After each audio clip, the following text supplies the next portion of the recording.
Olá, meus queridos irmãos. Eu quero cumprimentar a todos com a graça e a paz de nosso Senhor e Salvador Jesus. Dizer que é uma imensa alegria poder estar aqui comunicando o Evangelho, comunicando a palavra de Cristo. E temos a expectativa que nesta noite o Senhor, Ele conduza a palavra ao seu coração. Sabemos da importância de não sermos apenas ouvintes, mas sermos praticantes da palavra. E nesse contexto inicial que aqui eu apresento, vai ser exatamente o nosso conteúdo de estudo. Eu, particularmente, tenho tido uma preocupação muito grande esses dias com a quantidade de posições e maneiras como a igreja tem portado, e não falo de maneira específica da nossa comunidade, mas eu falo de maneira geral. Nós temos visto realmente assim alguns ventos de doutrina. Eu até compartilhei no domingo pela manhã, né, onde um colega que sempre foi defensor do Evangelho, defendendo, por exemplo, a extinção da ceia e no lugar dela a prática do lava-pés. Então é preciso ter muito cuidado. Eu quero, antes de qualquer outra coisa, eu quero orar nesse momento, pedir que Deus ele realmente fale ao nosso coração através da sua palavra. Pai amado, nós queremos nesta noite bendizer e adorar o teu maravilhoso nome. É uma bênção, Senhor, poder ouvir a tua palavra, sermos ministrados, Senhor, pela tua palavra. Que o Senhor fale ao nosso coração, que tudo quanto, Senhor, houver no nosso coração, como resistência, Senhor, à tua voz, que o Senhor faça com que isso seja fragmentado e que possamos ouvir, Senhor, perfeitamente a tua voz, ouvir, Senhor, a tua palavra e guardá-la no nosso coração e praticá-la, Senhor. Que o Senhor nos ajude no meio de tantas informações, no meio, Senhor, de tanta, Senhor, incerteza, de tanta, Senhor, heresia, de tantas inverdades. Que o Senhor guarde o nosso coração, Pai, de não abrirmos mão, de não cedermos realmente, Pai, a essas doutrinas, a esses ensinamentos que não vêm do Senhor. O nosso pedido, a nossa oração nessa noite é que o Senhor guarde o nosso coração para que não venhamos em momento algum pecar, Senhor, contra Ti. Ajuda-nos, ajuda, Senhor, aquele que aqui está conosco, participando desse momento, vai ao seu encontro, vai ao seu encontro das suas necessidades e ministra, Senhor, de maneira profunda. É o que nós te pedimos, em nome do Senhor Jesus. Meus queridos, eu quero pedir para que você abra a sua Bíblia na carta de Paulo aos Gálatas, no capítulo 1, a partir do versículo 6. Esse texto é uma defesa que Paulo faz com relação ao Evangelho. E é interessante, Paulo, quando ele faz a afirmação de que não há outro Evangelho, há apenas o Evangelho de Cristo. E aqui eu quero dar um título a esse estudo, a essa reflexão, que é o seguinte: não mudemos o Evangelho. Não mudemos o Evangelho. O Evangelho ele não pode ser modificado simplesmente porque nós achamos que tem que ser modificado por uma questão contextual, uma questão social, ou muitas vezes até mesmo por uma questão simplesmente emocional. Estamos, de repente, apegados a alguém e perdemos ali a autonomia, a coragem de realmente dizer o que diz o Evangelho. E Paulo vai dizer aqui no capítulo 1, verso 6, a partir do verso 6. Admira-me que estejais passando tão depressa daquele que vos chamou da graça de Cristo para outro evangelho, o qual não é outro, senão que há alguns que vos perturbam e querem perverter o evangelho de Cristo.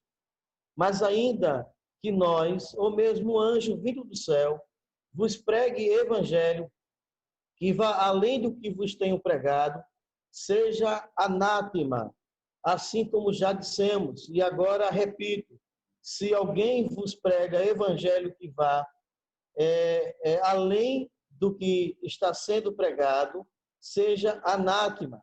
Aí ele diz aqui no verso 10, porventura procuro eu agora o favor dos homens ou de Deus, ou procuro agradar a homens? Se agradasse ainda a homens, seria servo, se agradasse ainda a homens, não seria servo de Cristo. Faço-vos, porém, saber, irmãos, que o evangelho por mim anunciado não é segundo o homem, porque eu não recebi nem aprendi do homem algum, mas mediante a revelação de Jesus Cristo. No final, lá a partir do versículo 15, ele diz assim, quando, porém, ao que me separou antes de eu nascer e me chamou pela sua graça, aprove revelar seu Filho em mim, para que eu pregasse entre os gentios, sem detência, não consultei carne e sangue, nem subi a Jerusalém para os que já eram apóstolos antes de mim, mas parti para as regiões da Arábia e voltei outra vez para Damasco. Aí Paulo ele, então faz uma discussão, ele discorre acerca desse momento aqui. Ele vai tratar a questão da ida dele a Jerusalém, a Síria e a Cilícia. Ele fala do período de 3 anos ali que ele sobe ali para Jerusalém e ali ele visita, tem a oportunidade de conversar ali com Pedro, permanece ali por 15 dias e é um momento muito especial da vida de Paulo. A pergunta que eu gostaria de introduzir para o nosso estudo de hoje à noite é a seguinte pergunta. Na sua visão, na sua percepção, como você acha que Paulo ele encararia, como ele olharia as igrejas desse momento, dessa pós-modernidade, com o evangelho que está sendo pregado? Vamos imaginar que Paulo fizesse pelo menos o percurso em 3 segmentos que nós conhecemos. O segmento que é chamado de neopentecostal, o segmento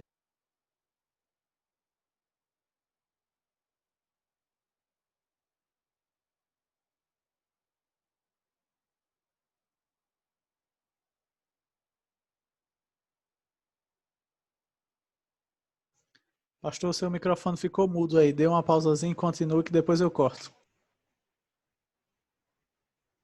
Seu microfone está mudo, pastor. Pastor? uma negociação do evangelho. Volta um pouquinho, que ficou mudo seu microfone. Voltou agora a funcionar. Eu não sei se os irmãos ficou um pouco mudo aí. Eu estava fazendo a seguinte abordagem, eu estava dividindo em 3 segmentos a representatividade daqueles que estão aí defendendo a sua fé, os seus clérigos, as suas convicções, que é o segmento neopentecostal, ou o grupo neopentecostal. Nós temos os reformados e os tradicionais. E a pergunta que eu tinha feito é a seguinte, como é que Paulo ele iria se posicionar se de repente ele caminhasse aí no meio desses amados irmãos? Como é que seria? Quando de repente Paulo ele visse de que em alguns lugares é preciso materializar a fé na medida de que você precisa de repente usar uma água ungida ou que de repente você precisa utilizar ali uma vassoura ou qualquer outra coisa assim. De repente ele iria para um outro grupo, onde esse grupo ele perceberia de que há um pouco de falta ali de empatia, de ardor no coração, as coisas é meio que mecanizada, e de repente Paulo ele iria para um outro grupo, e aquele grupo ali onde na verdade naquele culto ali onde há muita adoração, mas os irmãos estão ali fechados ali, eles não podem bater palmas, eles não podem de repente tocar um instrumento, porque de repente isso não é permitido. E isso é colocado como o evangelho, o entendimento do evangelho. Essa carta aqui que nós lemos, que é a carta de Paulo aos Gálatas, é uma carta bem interessante, porque ela surge num momento especial, em uma das viagens que Paulo faz. E no meio, e nesse momento aqui dessa viagem, Paulo, como sempre foi um plantador de igreja, um missionário de Cristo, ele tem realmente a preocupação de levar o evangelho na sua inteireza para o coração das pessoas. Eu me lembro, toda vez que eu faço essa abordagem de John MacArthur, ou John MacArthur, quando ele fala como as igrejas ali nos Estados Unidos, ou pelo menos algumas igrejas, entendem o evangelho como elas são montadas, elas são ali feitas, são criadas. Eles fazem da seguinte maneira: contrata um escritório ali para poder fazer uma pesquisa. A pesquisa ela vem dentro do perfil ali da comunidade e, baseado nesse perfil estabelecido pela comunidade, eles criam uma igreja certa para aquela comunidade. E a pergunta que é feita é o seguinte: que tipo de igreja você gostaria que se instalasse aqui na sua casa? A pergunta não é que igreja você, de repente, compreende como igreja genuína, como igreja que realmente prega o evangelho. E ali as igrejas vão surgindo de maneira que agrade aquela comunidade, que agrade aquele gueto, e a igreja já vai, no seu nascimento, tendo ali algumas deformidades que só a graça para ser tratada depois. Mas eu quero voltar aqui para o texto, e o texto vai dizer inicialmente no versículo 6, uma expressão muito forte de Paulo. Paulo diz assim: admira-me que estejais passando tão depressa deste evangelho, da graça de Cristo, para outro evangelho. E essa expressão aqui de Paulo, admira-me que estejais passando, essa expressão no original, ela vem do termo metatini. E Paulo está dizendo aqui o seguinte: ele está usando uma linguagem que é usada no quartel, e ele está se referindo àquele que se alistou no quartel e está dizendo assim: olha, eu estou pronto para ir para a guerra, eu estou pronto para batalhar, mas, de repente, quando surge um inimigo real, um inimigo visível, ele então diz: olha, eu quero dar baixa aí, quero sair do quadro, eu não estou mais disposto para fazer esse enfrentamento, eu não quero mais participar dessa batalha. Aí, no nosso português aqui, ou na nossa maneira de falar, nós diríamos que, na verdade, esse é um vira-casaca. Ele assumiu um compromisso e, por alguma razão, ele simplesmente, diante ali da dificuldade, do problema, ele resolve, então, abandonar. Ele não quer mais caminhar, ele não quer mais enfrentar os problemas. E tem acontecido isso, tem muita gente que, em função do evangelho genuíno, com medo, com a preocupação de repente, desagradar um ou outro, acaba se adequando, se adaptando à roupagem do evangelho que muita gente tem procurado estabelecer. Mas nós temos que ter o cuidado, nós temos que ter a preocupação, porque o evangelho de Cristo ele deve permanecer na nossa vida de maneira inalterada, irretocável. Nós não podemos fazer retoques ali, achando que, de repente, isso ou aquilo precisa ser mudado de maneira alguma. O evangelho deixado por Cristo, o evangelho pregado ali por Paulo e por todos os outros discípulos, pelos homens de Deus, é o evangelho que tem que ser por nós vivido, vivenciado, praticado e amado.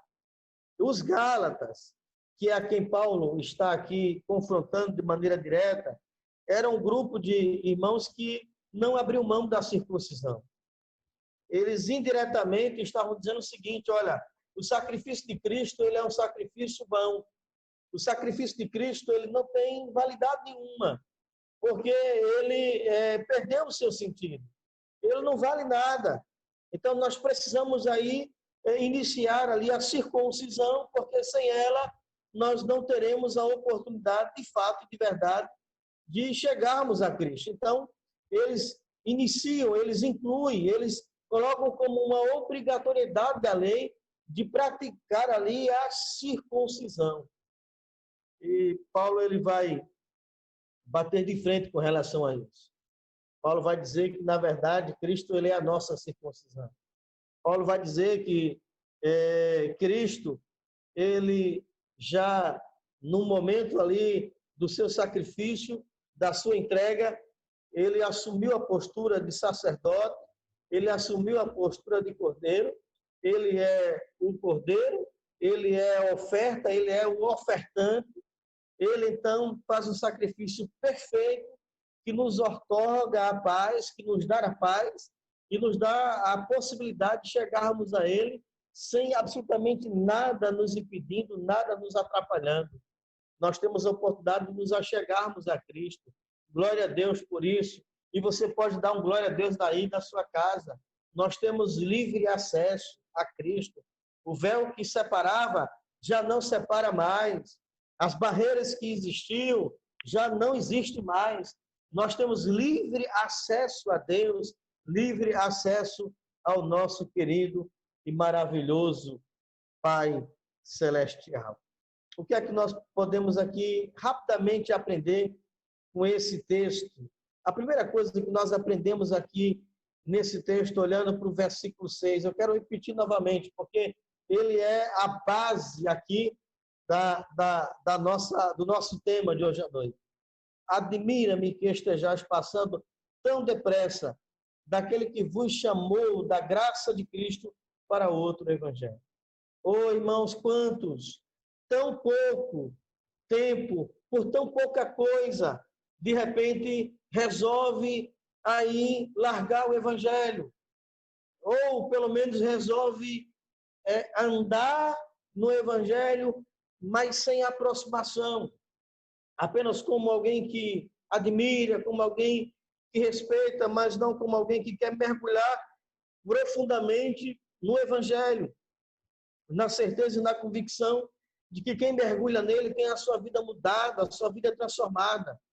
Paulo vai nos colocar aqui de maneira muito clara de que a mensagem do evangelho tem que ser pregada. Nós não podemos deixar de maneira alguma de pregar a mensagem do evangelho. A mensagem do evangelho tem que ser pregada.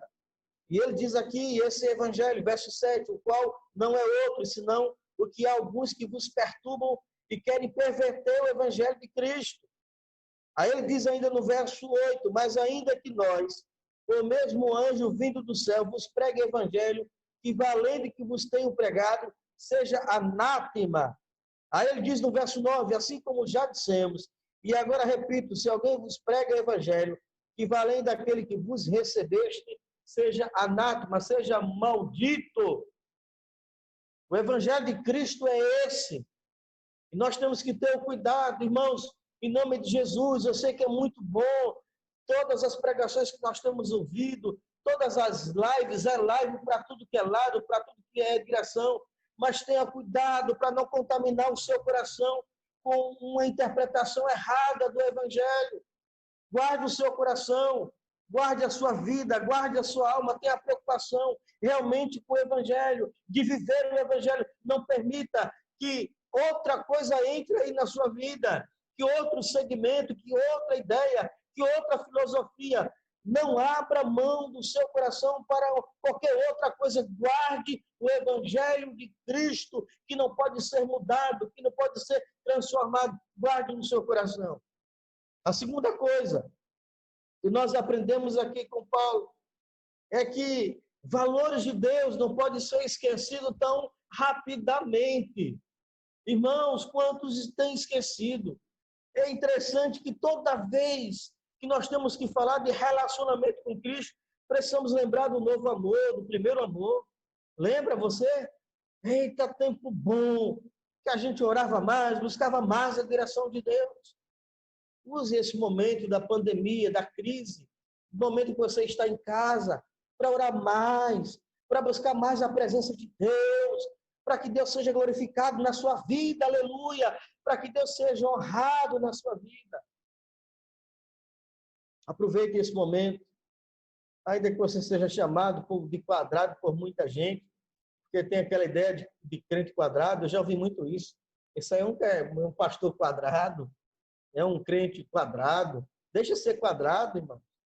A gente não pode ser insensível, a gente não pode ser arrogante, prepotente, mas valores cristãos nós não podemos de maneira alguma negociar, de maneira alguma. O evangelho de Cristo não pode ser negociado. Em terceiro e último lugar, a terceira orientação que Paulo nos dá é que nós precisamos continuar firmes na pregação do Evangelho. E aqui me faz lembrar uma ilustração de muito tempo, de um rapaz que ficou apaixonado por uma moça. E esta moça era filha de um pastor de uma grande igreja. E ele foi pregar, foi convidado pelo pai da moça para pregar nessa igreja. E, de repente, ele estava muito nervoso e o púlpito tinha uma caixa, uma espécie de caixa acústica. Ele era aquela parte quadrada onde você apoia o pé, e ele com o pé ali apoiado e o joelho batendo um pouco nessa caixa. Ele muito nervoso, então cada momento que ele falava, ele batia. E após a mensagem, ele chega para a noiva e, obviamente, ela vai fazer elogios. E ela diz, não, foi muito bom. E ele pergunta ali,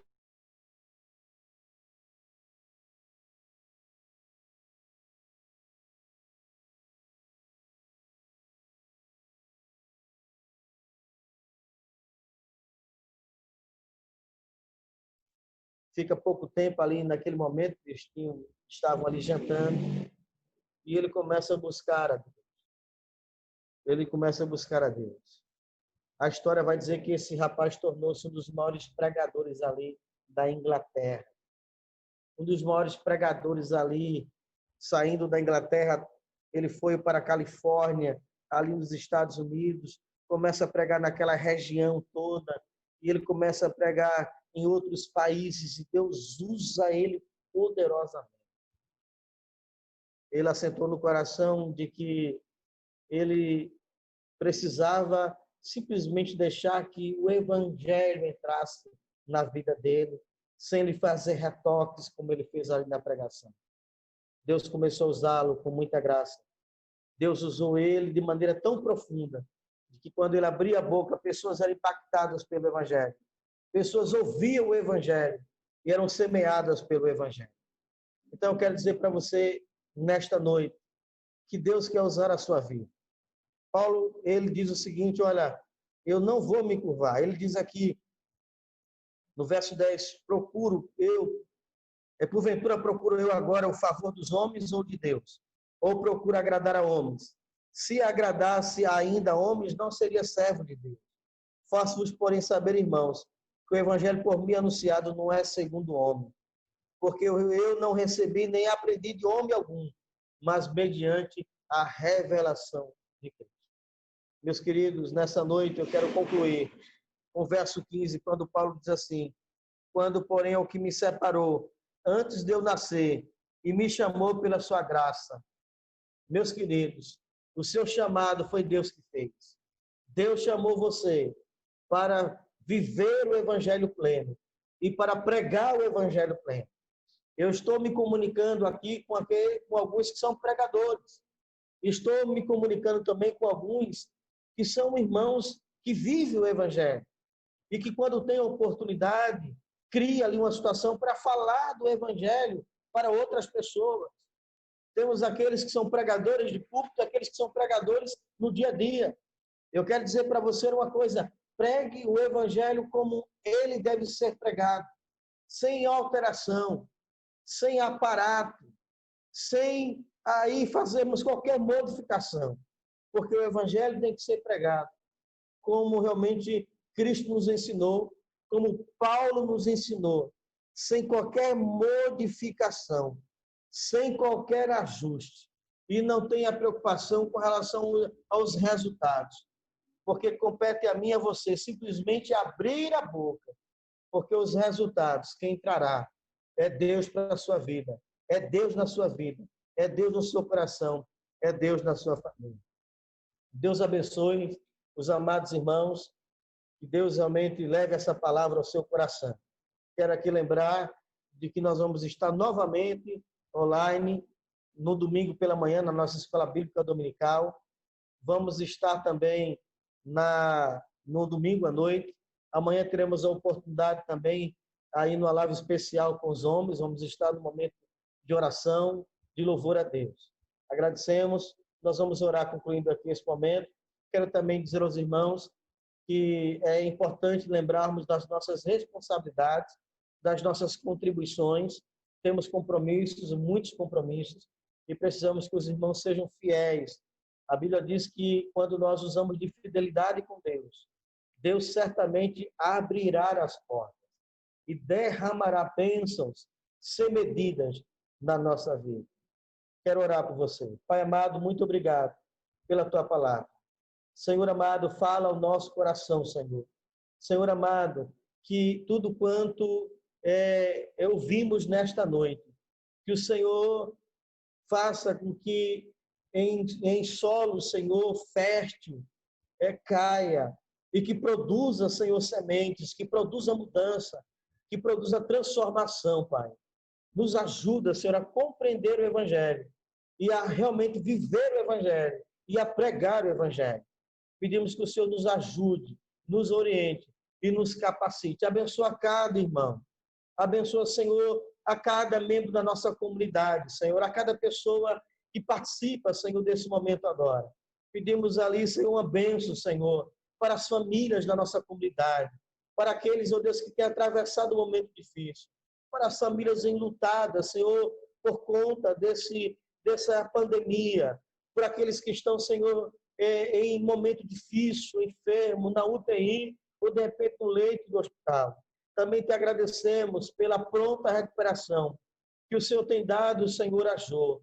Deus, muito obrigado pela tua mão poderosa, Senhor, na vida, Senhor, da nossa comunidade, das famílias, Senhor, da nossa comunidade. Receba, Senhor, nesta noite, Pai, o nosso louvor e a nossa adoração, em nome do Senhor Jesus. Deus abençoe, irmãos. Fiquem na paz e até a próxima oportunidade. Deus abençoe. Amém. Paz do Senhor.